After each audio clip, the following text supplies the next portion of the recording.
नमस्कार साथियों, समसामयिक मुद्दों से संबंधित प्रश्नावली श्रृंखला के साथ मैं अमित आप सभी का स्वागत करता हूं। आज है 25 जून 2020 और आज के हमारे प्रश्न किन मुद्दों पर आधारित हैं, आइए सबसे पहले एक नज़र डालते हैं। भारत की पहली आई लैब के बारे में बात करेंगे पहले प्रश्न में। दूसरा प्रश्न आधारित होगा कि किस राज्य ने 90 दिन के अंदर राज्य के हर घर में टेस्टिंग करने की घोषणा की है। तीसरे प्रश्न में बात करेंगे British petroleum global business service centre की। जर्मन बुक ट्रेड प्रतिष्ठित शांति पुरस्कार 2020 के बारे में बात करेंगे। चौथे प्रश्न में लक्ष्मण सिंह लेहल का अभी हाल ही में निधन हो गया है, इनके विषय में जानेंगे पांचवें प्रश्न में। छठे प्रश्न में हम बात करेंगे सांचौर में उल्कापिंड के गिरने पर। सातवां प्रश्न आधारित होगा इंदिरा रसोई योजना पर। आठवें प्रश्न में जानेंगे कि निर्यात शुल्क पर छूट चीन ने किस देश को दी है। और नवां प्रश्न आधारित होगा अंतर्राष्ट्रीय ओलंपिक दिवस पर। और 10वें प्रश्न में जानेंगे प्रामिया के सीईओ के बारे में। तो हमारे पास पहला प्रश्न है, निम्नलिखित में से किसके द्वारा कोविड-19 के परीक्षण के लिए भारत की पहली आई लैब का उद्घाटन किसके द्वारा किया गया। हमारे पास ऑप्शन है अमित शाह, डॉक्टर हर्षवर्धन, स्मृति ईरानी या राजनाथ सिंह। तो यहाँ पर जो इसका सही उत्तर है वो है बी, डॉक्टर हर्षवर्धन। केंद्रीय स्वास्थ्य मंत्री डॉक्टर हर्षवर्धन द्वारा कोविड-19 के परीक्षण के लिए भारत की पहली संक्रामक रोग निदान लैब यानी कि आई लैब रैपिड रिस्पांस मोबाइल प्रयोगशाला का उद्घाटन किया गया। गाँव और दूरस्थ क्षेत्रों में मरीजों को इलाज मिलने में आसानी के लिए इसे लॉन्च किया गया है। इसमें कोविड-19 के अलावा टीबी और एचआईवी की भी जांच की जा सकेगी। इसे भारत के जैव प्रौद्योगिकी विभाग के सहयोग से तैयार किया गया है। लैब को आंध्र प्रदेश की कंपनी AMTJ ने बनाया है। हमारे पास अगला प्रश्न है, हाल ही में किस राज्य सरकार ने 90 दिन तक राज्य के अंदर हर घर में टेस्टिंग करने की घोषणा की है। हमारे पास ऑप्शन है कर्नाटक, तमिलनाडु, आंध्र प्रदेश या छत्तीसगढ़। तो यहाँ पर इसका जो सही जवाब है वो है सी, आंध्र प्रदेश। आंध्र प्रदेश सरकार ने 90 दिन के अंदर राज्य के हर घर में टेस्टिंग करने की घोषणा की है। कोरोना वायरस टेस्टिंग के मामले में आंध्र प्रदेश पूरे देश में पहले स्थान पर है। सभी जिलों में कोरोना टेस्ट लैब स्थापित किए गए हैं। हमारा अगला प्रश्न है, भारत के किस शहर में British petroleum global business service centre खोलेगी। हमारे पास ऑप्शन है बेंगलुरु, नई दिल्ली, अहमदाबाद या पुणे। तो यहाँ पर जो इसका सही उत्तर है वो है डी, पुणे। महाराष्ट्र के पुणे में British petroleum global business service centre खोलेगी। यह केंद्र वैश्विक व्यापार सेवाओं के संचालन के लिए स्थापित किया जाएगा। इसका परिचालन जनवरी 2021 में शुरू होने की संभावना है। इस प्रस्तावित ग्लोबल बिजनेस सर्विस सेंटर से 2000 लोगों को रोजगार मिलेगा। हमारे पास अगला प्रश्न है, निम्नलिखित में से किसे जर्मन बुक ट्रेड प्रतिष्ठित शांति पुरस्कार 2020 के लिए चुना गया है। हमारे पास ऑप्शन है अभिजीत बनर्जी, रघुराम राजन, मनमोहन सिंह या अमर्त्य सेन। तो यहाँ पर जो इसका सही उत्तर है वो है डी, अमर्त्य सेन। प्रसिद्ध भारतीय नोबेल पुरस्कार विजेता अर्थशास्त्री और दार्शनिक अमर्त्य सेन को जर्मन बुक ट्रेड प्रतिष्ठित शांति पुरस्कार 2020 के लिए चुना गया है। यह पुरस्कार जर्मन बुक ट्रेड द्वारा 1950 से दिया जा रहा है। इसमें पुरस्कार के रूप में 25,000 यूरो का नगद पुरस्कार दिया जाता है। इसका उद्देश्य उन व्यक्तियों को सम्मानित करना है जिन्होंने साहित्य, विज्ञान और कला के क्षेत्र में अपनी गतिविधियों के माध्यम से शांति के विचार को साकार करने में उत्कृष्ट योगदान दिया है।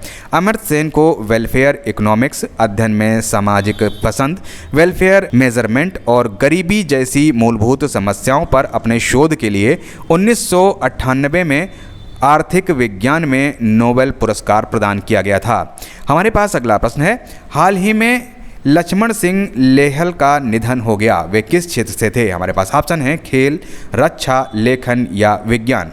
तो यहाँ पर जो इसका सही उत्तर है वो है बी, रक्षा। Major general retired Laxman Singh Lehal का अभी हाल ही में निधन हुआ है। वे देश के सबसे बेहतरीन सैन्य जाबाजों में से एक थे और 1948 और 1971 दोनों युद्धों में भाग लेने वाले जीवित अधिकारियों में से थे। हमारे पास अगला प्रश्न है, हाल ही में सांचौर में खाली भूखंड पर एक उल्कापिंड गिरा है। सांचौर किस राज्य में है। हमारे पास ऑप्शन है मध्य प्रदेश, गुजरात, छत्तीसगढ़ या राजस्थान। तो यहाँ पर जो इसका सही उत्तर है वो है डी, राजस्थान।